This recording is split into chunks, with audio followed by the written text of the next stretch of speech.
거기에 구조가 돼 있어요.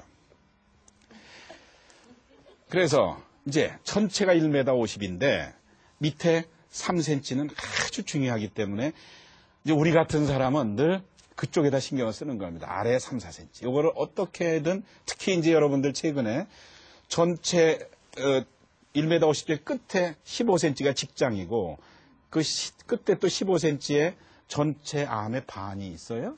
전체 암에. 왜 그럴까요?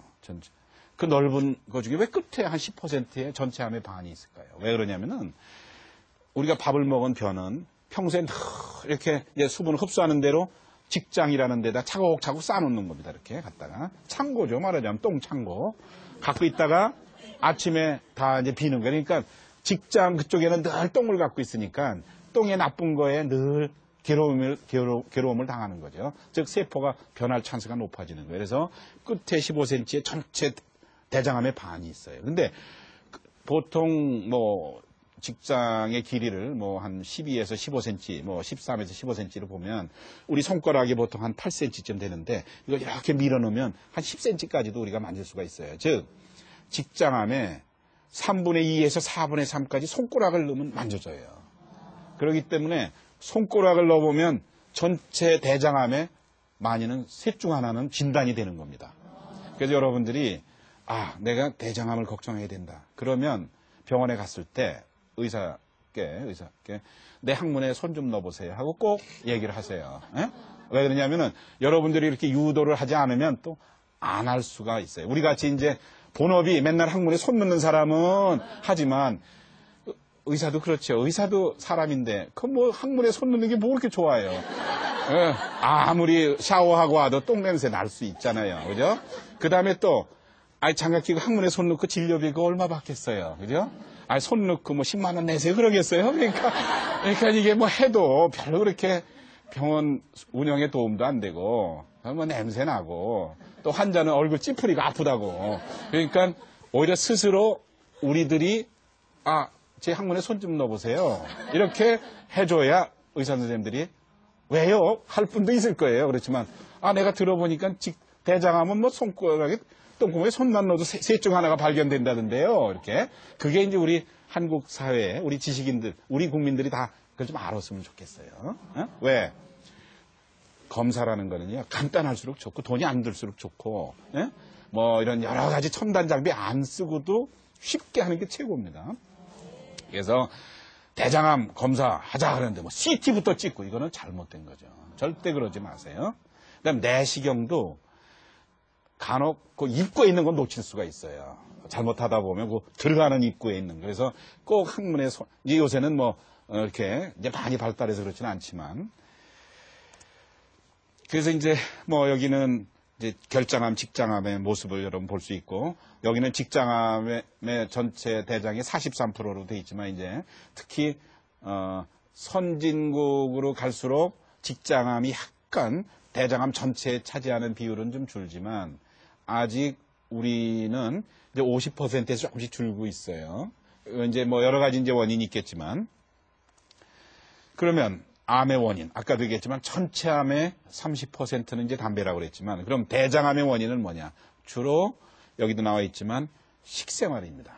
식생활이 주로고, 그 다음에 나는 아주 건강한 생활을 했는데도 사실은 우리가 모든 거에서 조상 탓하면 안 되죠. 사실은 조상이 사실은 후손을 제일 잘 되기를 바라는 게 조상 아닙니까? 그러니까 조상 탓하면 안 되는데, 암 중에 참 미안하게 조상 때문에 걸리는 암을 이제 유전성 암이라고 그러는 거죠.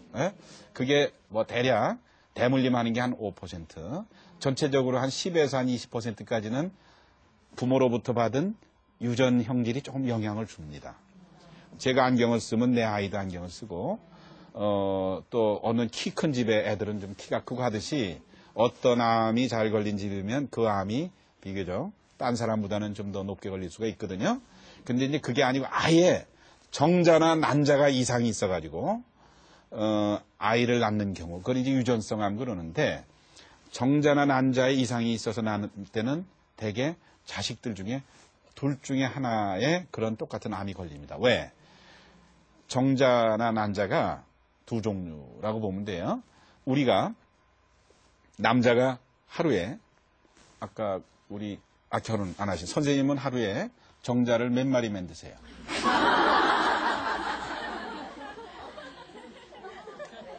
예? 결혼하셨어요? 저러면 여자가 싫어할 텐데. 그 다음에 아이 못 낳을 텐데.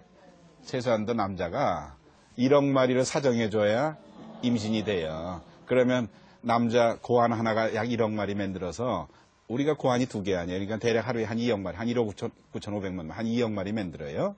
이렇게 해서 이제, 이건 남자가 하루에 2번 사정을 해도 애 만들 찬스가 있는 겁니다. 그죠? 신혼여행, 신혼초에 하루에 2번 할 수도 있잖아요. 그죠? 그렇게 하면, 예?